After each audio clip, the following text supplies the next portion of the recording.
మామా జిమ్ కి తీసుకుని వెళ్ళి వర్కౌట్ తో చంపేసావు. నాకైతే ఇప్పుడు బిర్యానీ కావాలి. ఇంత కష్టపడి వర్కౌట్ చేసి బిర్యానీ తింటావా?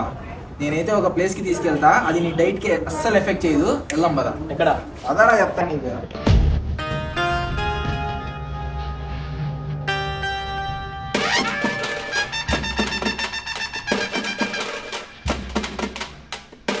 వీళ్ళ దగ్గర స్పెషాలిటీ ఏంటంటే వీళ్ళు 0% ఆయిల్తో చేస్తారు. హెల్తీగా ఉండాలి, డైట్ చేయాలనే వాళ్ళకి ఇది సూపర్ స్పెషల్. అయితే చికెన్ ఫ్రై చేసి మా ముందు పెట్టారు. ఇక్కడ మీరు చూసేది ఏంటంటే ఇన్ఫ్యూజ్డ్ బటర్ అనమాట. ఇంకా మా వాడైతే అప్పుడే తినడం కూడా స్టార్ట్ చేశాడు. అస్సలు తగ్గేదే లేదంటున్నాడు. ఫుడ్ అయితే అసలు చాలా బాగుంది. మీరు ఎక్కడ చూడని different type of chicken dishes అయితే మీకు ఇక్కడ మాత్రమే దొరుకుతాయి. అండ్ ప్రతి ఒక్క ఐటెం టేస్ట్ అయితే అసలు వేరే లెవెల్, చాలా అంటే చాలా బాగుంది. సో గైస్, మీరు కూడా మంచి ఫుడ్ తినాలి అనుకుంటే బంజారా హిల్స్లో ఉన్న టోర్ రెస్టారెంట్కి ఒకసారి వచ్చి ట్రై చేయండి. Thank you.